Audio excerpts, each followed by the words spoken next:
Hello everyone, I'm Mirna, a scientist and a drummer. My guest today is Eugene Ryabchenko.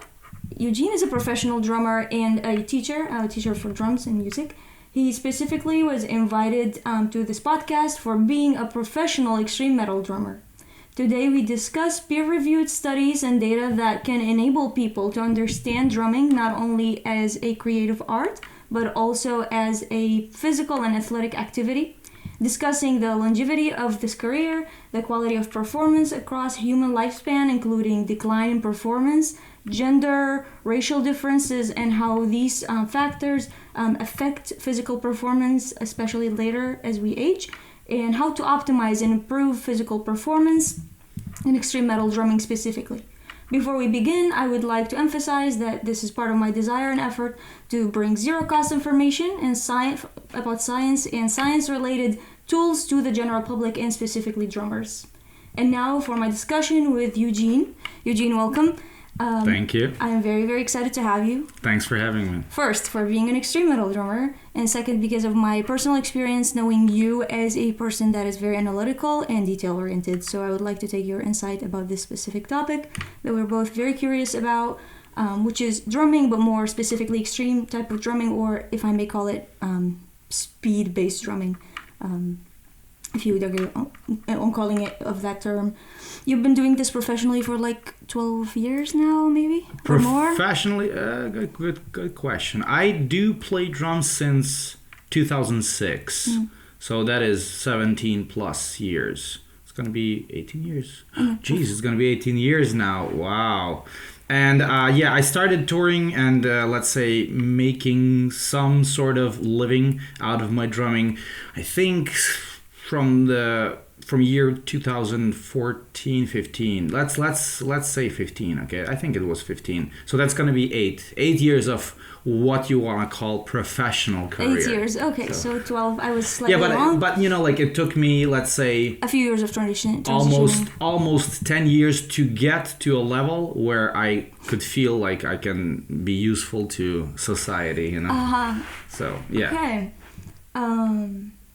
I think I wanted to see a brief explanation from your experience of those years of what makes drumming versus extreme drumming different from your perspective. The stuff that I do, the Yes. kind of music that I play. Yep.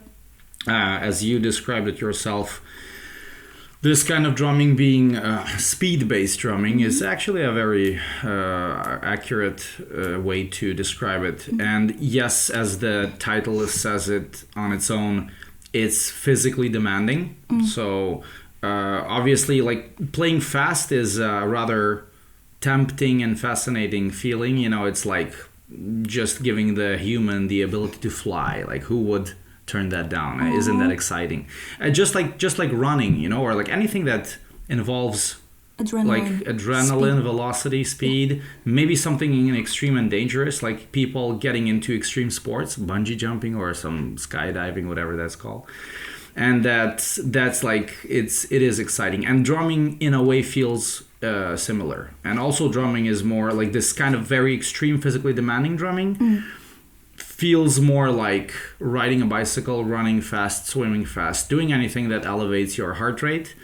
It's like a cardio workout, and a lot of drummers often describe it. Even actually like a very kind of chill type of drumming feels like, you know, moving your body is good. Moving your body, probably like if you do it in the right way, right. It's it's a healthy thing. And it also like, it's not just like from the physical point of view, makes you feel stronger and more energetic, but also impacts your mental health in terms of like, you know, dopamine release, and you feel like you just overall mental health improves doing cardio. So mental health also basically, you know, is improved by playing drums. It's not a secret that drums are a very like stress relieving and a good instrument to, you know, just get the anger out. You know, as I like to describe drums lately, it's like legal physical assault, you know, like legal violence.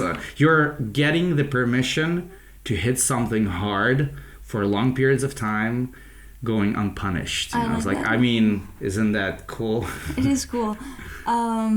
Just to emphasize, I think, from what you said, or to summarize the idea, the general idea of what you said, you do then, I think, at least between the two of us, we agree that extreme drumming is significantly different for the body or for extreme. Humans. That's why the word says, it does, in my opinion, require overall better, like, let's say, conditioning and preparation and staying in shape. I don't see very, very extreme skilled technical drummers play that music at the age of like 70, 80, whatever, and people still, like, let's say, more chill rock pop drummers still perform relatively no problem at the age of 60, 70 and above. Okay.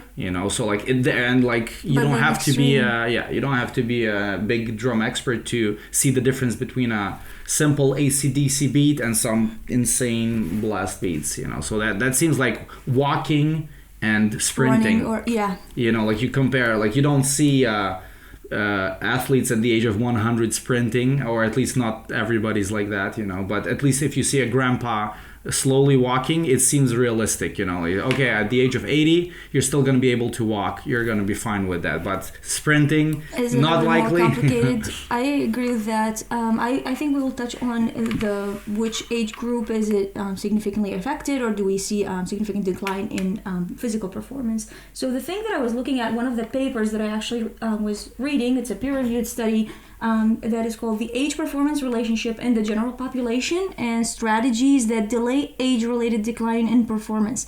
This paper actually describes the structural and functional changes along a human's lifespan, which is something new. We don't have that kind of studies to see the whole lifespan of a human and how the physical performance is changing. This process is well described in literature with an increasing interest, and it seems like it's emphasizing a lot on the rate of growth, age of peak performance, rate of decline with aging of the physical performance. This is usually examined in cohort of individuals followed over time with repeat assessments of physical or cognitive abilities. Such approach focuses on sport performance, including precise qualifications of speed, strength, and endurance, among others, for the investigation of maximal physical capabilities. This research suggested an improvement in humans physically than what we had before, because we previously, as the group of scientists, have shed so much light on other things that can improve your physical performance, such as nutrition and exercise and other things, and light exposure and drinking certain types of caffeine, but not age. So that's why this research paper is providing some really valuable information, because it shows you the lifespan approach. It also can help us assess injuries and recovery. Can you speak more about injuries and recovery part in relation to extreme drumming as a athletic activity? What have you seen? What have you experienced from your personal experience and other people that are, let's say, in a different group of age than you, that you've seen or experienced or known personally? You don't have to mention the names, but you can if you want to. If I mention somebody, I'm going to be describing this story, they will know that I'm talking about them. No. Okay, well, I mean, let me start from at least myself. I don't think personally I recall suffering any very severe injury from drumming and overworking when it comes to over practicing. Maybe at certain points in my life, like 2015, 16, I was really working very hard in getting up my speed and endurance, especially for hand workouts. I was practicing a lot on the practice pad, and I think at some point maybe I might have noticed some unpleasant pain in my wrists a little bit if I practice like 2 hours per day every day. Lately I don't see or feel that at all, and I just also practice much less these days. So that's, let's say, wrist injury. I know that like this carpal tunnel thing is a very popular topic among drummers, and I don't know if I've ever even experienced the slightest symptoms of that, like lurking around the corner. I don't think so. I know that people that it's an issue for a lot of people, not only drummers but guitar players as well. Other injuries, like which is a typical one. Knee injury, for example, for double bass playing, for swiveling. A lot of people are concerned about the swivel technique and moving their joints left and right on the pedal.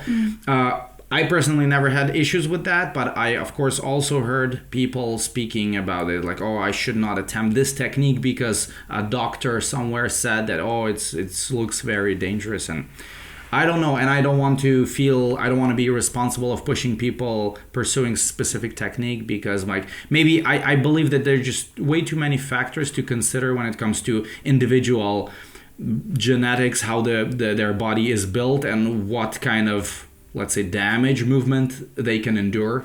So maybe like for somebody, even just like moving their wrist like this, doing some very simple stuff, can lead to some crazy injuries over years. I really don't know. And I think it's almost impossible to like fully understand and prevent that and predict. So the biggest advice here is always to try to like listen carefully. If you feel that something's troubling, you don't take it always lightly. And then back injuries. This is something that I also see and hear a lot of drummers talk about when they have lower back pain because of the way they sit, their posture, if they have to like lean forward too much or backwards, or some things just put too much stress on that part of the body. And this is something also that causes drummers to develop pain, retire early, so to say, and maybe slow down, switch to a different, less demanding genre, or like quit drumming overall, or something like that. That sounds very sad. Yeah, it is, but it's a real thing. And that's like, I mean, I don't think it really comes as a surprise that these things happen for like a person who's continuously hitting solid objects with a solid object in his hand, and there's just no way, like, you can be as perfectly relaxed as possible, you can have the best technique on this planet, but I do assume that like just the sheer impact of the stick on the drum and all this vibration and the shock that goes through your arm, it cannot just completely leave no impact on it at all, like no effect. I think, and if we're talking about people who are hardworking, practicing people, guys, drummers who are playing for 10, 20, 30 years, those like every amount of hit that you do, every hit, all those things accumulate over years, and there's like, it's going to lead to some permanent damage. I mean, I think it's like just, clenching your fist and hitting the wall for 20 years. Most likely you're going to fracture your bones or something's going to happen, so. I tend to agree with you on that topic, although I want to go back to the point that you were mentioning at the very beginning of when I asked this question, which is regarding how different people are going to struggle differently. And I think as a biologist, that's a very accurate way of describing it, because we tend to expect that certain techniques have to work for everybody, versus what I think is, specifically in the field of extreme drumming, we've been seeing a specific type of humans, although we all belong to the same species, but we do see people maybe majorly from one or two races, and mainly males doing this. And I was thinking to myself that there must be some studies at least showing some differences in physical decline, female versus male, different ethnic groups and races. So as the extreme metal drumming grows and becomes more than just a Western male activity, I'm expecting to see different, if we actually put the effort as the group of scientists to go and track all these different kinds of people, I expect to see different types of injuries in different people. And so as a result or a conclusion, people should be using different techniques depending on what works best for them. Do you really think? But like, you mean different techniques depending on your gender and race and age? Yes, I'm not sure that we're going to be able to look at a student, like you have female metal drummers, I don't know how many or who they are, that are students of yours. Maybe it's worth paying attention to what is easier for them versus what is harder for them as different body shape and I don't know, something else like that. It's worth observing at least. Okay. Do you think that the differences in the human biology are so drastic that something like a different drum technique can make like a big impact? I think because the balance and the shape of a female body tends to be different for most people at least, and then if you look at a female body in certain places of the world, they tend mostly to be different than others. That being said, you can bring a Middle Eastern person that is born in a Middle Eastern family, and they don't really look like the typical Middle Eastern, but that's because of, the different people mixing with each other during history and lifetime. But if we look at the genome, is what I'm hoping to see is a typical pattern for certain groups of people. And so then hopefully the injury prevention will be customized depending on the gender and race. But that's very far-fetched, I guess, at this point.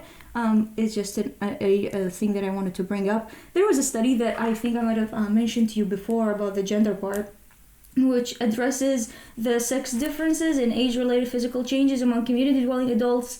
It seemed like, or what I concluded from their abstract, that men require early intervention for flexibility part of physical performance, and women require early intervention for the respiratory function, which I think what it makes me think about is, or would want to ask you further about, is in extreme metal drumming, what is important, the flexibility or the cardio performance, the lung function or the joint and tendons function, so technique or hard hitting?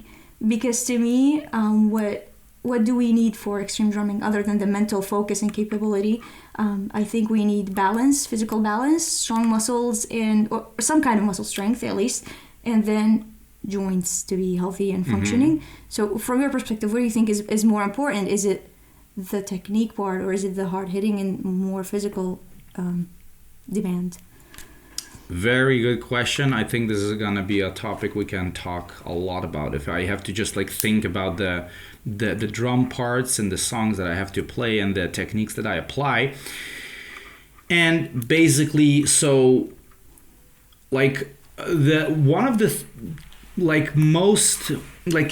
say easiest things to notice in difference of the flexibility part of how much that is important in comparison to the cardio part is actually upper and lower body activity when it comes to playing drums. And you mean independence or? No, foot patterns and hand patterns. Okay? And I do notice that most of the time it's not 100% always the same, always that case, is any kind of foot technique, foot patterns that require footwork, fast burst, double bass, long patterns, they feel like they gas you out faster. It's it's the running. And I'm even thinking it's a kind of a maybe a weird comparison, but I think this might be an even a logical thing to explain with, for example, gym workouts. I often hear this also from other people, that when you do an upper body workout, you work your chest, shoulders, arms, whatever exercise you're doing, and then you do leg exercises like squats and leg press, whatever, you actually feel your heart is racing much harder, more intensely when you're working with your legs. And does this have to do with the muscle size? I think it's the amount of oxygen that maybe the body needs when you're training certain muscles. And that's why you feel squatting is not the same as running, and you don't feel like you're moving the body fast, but you are working big muscles, moving bigger weights, and it feels like the heart is more stressed than actually benching maybe the weight. And I feel the same when I play drums, that if I have to play fast with my hands, it doesn't feel like my heart is so under pressure. If I have to play fast with my feet, my heart is racing. So the feet part actually is more like the cardiovascular part, and the hands is the flexibility. But it of course also depends on specific techniques and patterns. When it comes to feet, for example, ankle swivel or full leg, when you kind of literally run in the same place, that is the cardio part of the foot technique. I feel with double strokes, it's still, of course, taxing on the heart, but definitely easier. And so let's say that the double strokes for foot technique and extreme drumming is the least cardio demanding technique, and the more flexibility kind of approach. And for hands, whenever you are, let's say, playing fast blast beats, you're staying in the same position. It's all about actually impulsive, explosive arm movement and body movement, something that you also like know when we're talking about like reaching a crash, doing like a fast roll, and like it's all about the trying to reach a certain drum that is located on a certain distance from you in a short amount of time. You know, it's about like trying to reach it and, you know, jump back. So it seems like a mental capacity kind of thing, plus maybe flexibility. That is the explosiveness. It's like jumping, you know, like you sit down and then you all of a sudden, you know, jump. It's a very strong. Alert. Yes. It's like response. This is the sprint kind of type thing. But when you're, for example, staying in the same drums in the same, let's say, like area, you're not moving your arms around, but you're going fast, and you're going to be playing fast with your wrist or fast with your fingers. This is the flexibility part that doesn't affect the heart so badly, and that is something that you are able to maintain and do even when you're tired. Maybe like you just need to warm up a little bit better, but it doesn't feel like it's a physically demanding activity. Okay. You know, it's just like the explosive movements. So in a way, the upper body, with everything that you do with hands, you are more, let's say, you have a little bit like in general, almost everything that you do with your upper body is can be done with a more flexibility approach. The feet are limited, and you have to kind of, you know, stomp and run and tax your heart. That's the conclusion, and in extreme drumming for sure. So basically, you don't have an answer for which one is more important, the flexibility or the cardio, or do you? Well, in like a few words. In a few words, well, it's still like, you know, it really depends on your overall energy levels, how tired you are. How young you are, how much do you feel like pushing? You know, it's the same thing as people asking you to, like, you wake up and you didn't sleep enough, you didn't eat enough, maybe you were drinking last night, whatever. And basically, and then, like, and they ask you, hey, let's go to the gym. I mean, like, who's gonna really do that? There are not that many people. I mean, some people are, but like, you know, like I need to take care and I need to recover, and that's the smart thing to do. But like, but you have to play drums because for whatever reason, and you have this cardiovascular approach, it's not good, you know. And then, like, you know, when you're have a more flexibility oriented approach, you can pull that off even if you're tired and whatnot. So that's kind of the indication that the flexibility approach in both hands and both feet is something that anybody should pursue as an extreme drummer. And guys like John Longstreth of Origin or Ken Bedin of Aborted, great examples of this zero cardio, 100% flexibility style of extreme drumming. Super calm, minimum movement, you know, all like, and it's also like not everybody can pull it off. Obviously, like, you have to actually train and practice and develop your technique to be able to be good at that. And that's another thing that with this cardio explosive brute force drumming, it's something that people do when they just don't have the skills, they don't have the technique, they don't work on their technique, and they're going to be just like brute forcing everything, and that causes injuries and a lot of problems. And like, their overall style is just like, you cannot delicately move the stick with the small muscle contraction, you're just going to push it with strength. Yeah. But that strength is not always going to be in your body, you know, it's going to decline it. Yes. I can see that. I think then it would be interesting to see what happens as we gain more female humans that are interested in extreme drumming. It would be interesting to keep an eye on those kind of students of yours or other people, to see what happens as their age declines, which part of the process suffers more, and does this physical performance thing correlate to extreme drumming or not? But I would guess that it would somehow correlate to it. Then the other thing that I also wanted to the whole purpose of this is to know how to optimize this process, and how do we prevent that from happening if we can, or just kind of slow down the process of aging and physical performance problem or challenge. Don't do drugs. Don't do drugs for sure, and other things like, you know, nutrition, all of that. There was this research paper that emphasized or kind of mentioned a study on nematodes, which are round worms, that shows that if we target mitochondrial fission and fusion, which is a mitochondrial function, which is like where the energy is made in the cell, and AMPK activation, which is a protein kinase, it's an enzyme inside of the cell. So if we control a specific function for mitochondria and AMPK activation of that specific protein. Is it the one that converts the energy? It's actually, no, you're thinking of ATP. Okay. They are related, but this is not specifically it. It's a molecule. Sorry. Both of them are molecules, but they're different. And so the activation of that, they're saying that the activation of AMPK and the mitochondrial fission fusion, if we target those two functions or processes, we can see some promising strategies for promoting muscle function while aging. But that being said, my only fear about this study is that it was done on roundworms. Basically, they were observing how the wall of that cell of these kind of organism is changing with physical activity, and the physical activity in a worm was basically putting them in a petri dish and making them walk on it. Yeah, crawl on it, not even walk on it. Not playing blast beats. Exactly, not playing blast beats, not even doing a normal mammal activity of like running or anything like that, flexibility related. And they never made this experiment on humans. At least nothing that I have reviewed or read. I volunteer.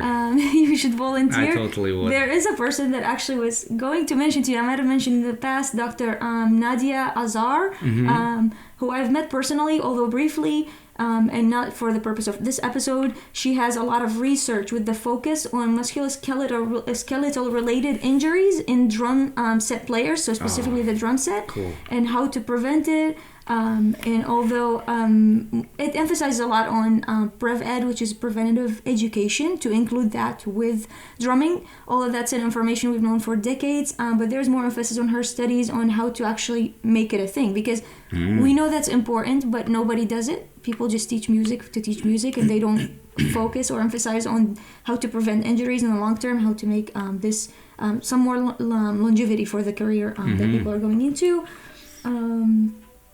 And then the other thing that I was also looking at is effect of mental health on physical performance. Does it get better with age? It seems like mental health and resilience are components also needed in drumming, and studies have found that these features are not affected by age, but maybe associated with things like culture, social circumstances, and family background. So if you have certain diseases that will cause degenerative decline or some kind of decline in brain functions, then maybe that's going to be affected, but not necessarily for everybody. You know, like the overall drumming does require like mental focus and coordination, and the brain is, doing a lot of work just moving all the four limbs independently. And this is like this kind of multitasking, I do assume that would, might, I don't know, be impacted by that. By age? It's possible, although I don't know of any study, at least from what I have read, that has mentioned specifically drumming and how much of a mental demand is it. I've seen people promoting that drumming can improve your mental capability as you age, so that's why there's a lot of assisted living and senior livings bringing drumsticks and pads and making older people try to practice that so that they don't forget, because it's kind of like increasing their neuroplasticity. But I'm not sure if they were already doing the drumming and doing that, is it going to decline or not? Or starting at an old age, that would be interesting too. And to me, it seems like we know many scientists formally and informally, meaning in research and in other platforms that are not formal science, that address research like that. For example, Andrew Huberman's podcast that this was inspired by, they address how to optimize physical performance with things like sleeping properly, drinking the right source of caffeine like yerba mate, and which I consume a lot of that. But when it comes to age, it seems like preventative education should be the approach that we should focus on in the future. And I would be curious also in a few decades what studies will come out to show that what will happen when we have people that are non-male and people from different cultures, and how the extreme metal drumming is going to happen, like change as they age. The other study that I was looking at, it showed a significant decline after the 5th decade of life. So after age 50 something, although not for everybody and not in the same way, because isn't that 40 actually? Sorry, the fifth decade of life. The first decade from 0 to 1. Exactly. So the 5th You're right. is from 45. I don't know how to count. But I'm counting 9, 8. Exactly. I'm giving myself some hope, I guess. That's about it. And so after the fifth decade, there is more decline in physical. So like a significant decline that we can see.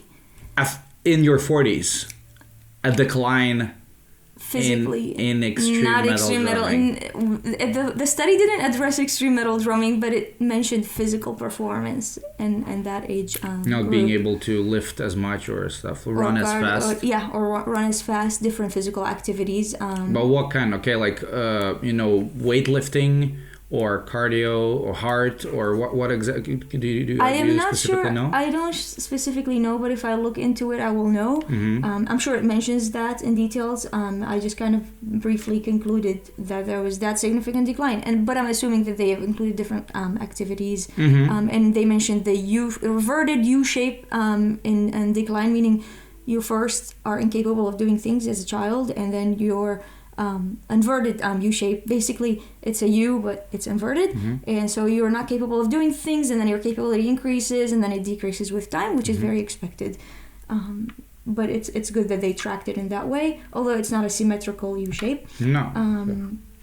I'm also a big fan of looking at science and literature where the center of mass of a particular topic is. For instance, if we're talking about the age decline and what happens as we age, it would be good to look at 50, 100, or 1,000 papers that would support the same claim. Like if we say there's significant decline after the fifth decade, how many papers actually prove that or emphasize on that? What I have done was conclude briefly, just read one paper about that age group. Okay. So I can't claim that we have concluded anything here. The purpose of this was just to shed some light in... When I hit 40, I'm going to let you know if I slow down. If you can slow down, you're going to slow down or not. But yeah, I don't think... I can claim that we have come to a conclusion. The purpose of this was just to get your perspective and see what you have seen, what should we do to prevent things. Any final notes about what is your best advice for people approaching extreme drumming? What should they know, and what should they do to prevent that consequence or challenge of getting retiring worse, early? getting worse as we age? Yeah, I just wanted to quickly point out the whole fifth decade and decline in performance, and also one nuance that's in my opinion important is the overall what I mentioned in the very beginning about maintenance. Staying in shape and practicing is something I do believe is gonna pay off in the long term. It's the same thing as consistency of doing any kind of cardio or lifting, like running. You go running, and then if you run every day, every second day, or every once in a while, you feel you feel easy. And then if you stop running for weeks, months, and you get back to it, it feels like holy crap, as if I've never ran in my life, And then it's not about getting to a certain level and then okay, I'm good, and then you go on with your life and do something else. No, it's about developing some kind of a routine that lifestyle that would allow you to do it consistently throughout years till you die. And I do believe that probably something like this would also apply in extreme drumming and drumming in general, but extreme drumming for sure. So that you there's muscle memory, you develop some kind of skill, you get to a certain level, and then you take longer breaks. Most of the stuff is still going to be in there. You sit down and I still got this. I am still not old, I'm still ready to play. But I think in the end, this consistent maintenance is something that's going to really, really pay off and really going to matter. And maybe I assume that your consistent conditioning and maintenance of your skills, of your flexibility and whatnot, might actually, let's say, not prevent, but slow down a little bit the age, decrease the effect that your age is gonna have on it. So, the people, it's the same thing as exercising. You don't, I think the people who are, let's say, world champions athletes at the age of 20, let's say at the age of 20, they just stopped doing any kind of exercises. Maybe at the age of 50, they're gonna be complete cripples and not being able to, it's not about that. It's about being all the time, developing a lifestyle that you can maintain doing it. So for years till you're very, very old. And most likely with the drumming, it should be the same thing. So, in any case, like working on your skills and technique, especially when it comes to flexibility and good, like low effort, healthy, proper approach and technique when it doesn't involve any brute force, joint damaging. So being relaxed. Drumming, yes, exactly. Like, because in the end, that's going to be always the key. In extreme drumming, for sure. It's the only way to play extreme drums at any age, not even at the age of 40, 50, like you should start this approach at 20. At the age of 20, you can get away with like just brute forcing it, and it's still gonna work for a little bit, but not forever, and it's a fact. It's the same thing as lifting with bad form, like swinging and using momentum. You might injure yourself, and it's not the right way to do it. So just working on the technique, and it's important. And the tricky part about it is what I said, like the consistency is, because you might be enthusiastic and you might think like, oh no, like I'm gonna get old in 10 years and like I need to practice now. You have to try to kind of find a way to fall in love with it. Find a way to make it so effortless that you're like, I feel like going and practicing, and I don't feel like I need to force myself. Like also, like what kind of exercise cardio is the best? It's the one that you do with the least effort, I mean, it doesn't mean that you have to half-ass it. You can push hard, but this pushing hard feels good. It doesn't feel like somebody else told you to do it, but it feels like you want to do it, okay? And with practicing drums, it's of course exactly the same, but with practicing any instrument, it's the same approach. And when you do this, it's like the magic pill. Like you discover that, yes, I found a way to just be curious about it and practice all the time, and it's gonna result in consistent practicing, and that's gonna result in having good levels and maintenance, like maintaining your technique over the long run, and hopefully that's gonna also make you be able to play this kind of stuff for much longer as years come knocking on your door mercilessly. Today you're 60, but you're still at 300 BPM, and that would be cool to see. That would be interesting to see. You did emphasize in the past, at least to me, about the importance of also taking breaks, just like people take breaks from working out or lifting, so that we avoid injuries. So do you think that that's important, or is it just for sure? It really is really individual. Depends on how much you play, because like some people say I play like I'm a hardworking guy, and then that hardworking is like 30 minutes per day. And some people say like, no, I barely practice, and then it's actually 8 hours daily. So I know it's like sounds crazy, but some people often overdo it, and it's like, again, it's damage. You're basically just damaging your body, even if your technique is super perfect. Like the worse your technique is, the worse is the damage. The faster you're gonna just beat yourself down to a wheelchair, in my opinion. And the better your technique is, the less damage you're inflicting on your body, and the longer hopefully you're going to be able to endure it. So I think I lost myself, because there was one other thing I wanted to say, and now I forgot. What did you ask again? It was just about taking breaks. Taking the breaks. When it would maybe like, even like if you have a healthy, damage-free, harmless technique and workout routine, perhaps the breaks you need to also take are less necessary. They're like less important. It's the thing is like walking, let's say incline walking and running, both can be actually pretty intense cardio exercises, but running also maybe has a worse impact on the joints when you're like stomping on the ground, and recovering from running sometimes is harder and takes longer than from walking. Like that's why walking is such a awesome thing to incorporate in your life. Like try to do 20,000 steps every day, because recovering from walking is very easy. And let's say 20 steps per day walking is, let's say if it would be hypothetically equivalent to running, I don't know, 5,000 steps or 6,000 steps, okay? So like you have to, of course, do more walking, takes more time, but it also causes less damage, okay? And like those 5,000 steps that you run, you have to recover because you're damaging yourself. And it's like the 5,000 steps of running is the brute force drumming.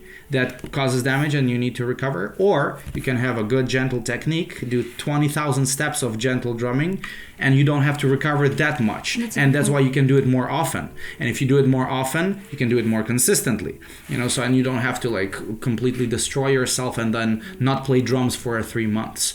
But when I talk about taking breaks, and specifically what's concerns my lifestyle, unfortunately drumming also involves traveling, touring, lack of sleep, and doing all sorts of other things. For most of us. And yeah, of course. So when you're just at home by yourself and you're playing drums for the rest of your life at home, never leaving your place, it's a bit of a different story. Yes. And I think when I say recovery, most likely I'm recovering not actually from drumming itself, but from the travel, from tour, for so many other things, and every human needs to recover from that. So it's not like a specific thing. Yeah, because in the end, let's say if I go on a tour and I play 30 shows in 1 month every day, it's 30 days of 1 hour of drumming. And if you spend 30 days of 1 hour of drumming at home, you're not going to be so destroyed as after a 1 month of touring. Because that 1 month of touring includes a lot of other things. And you're recovering from that, not from that 1 hour that you play every day. I think so. That's a good point. Thank you. Yeah, actually, now that I think of it, it makes sense. So, I don't think I'm tired of drumming. I'm tired of traveling. Of touring. Yeah, Maybe exactly. you should be an influencer later on in your life, or something like that. Just dedicated to sit at home and play drums at home. And teach people online. Yeah, but that's the thing. It's everybody can do it. Everybody can sit at home and play drums at home. It's the comfortable life. So that's true. That's what makes it inspiring that you do what you do. I can talk to you about this topic for hours and maybe for the rest of our life.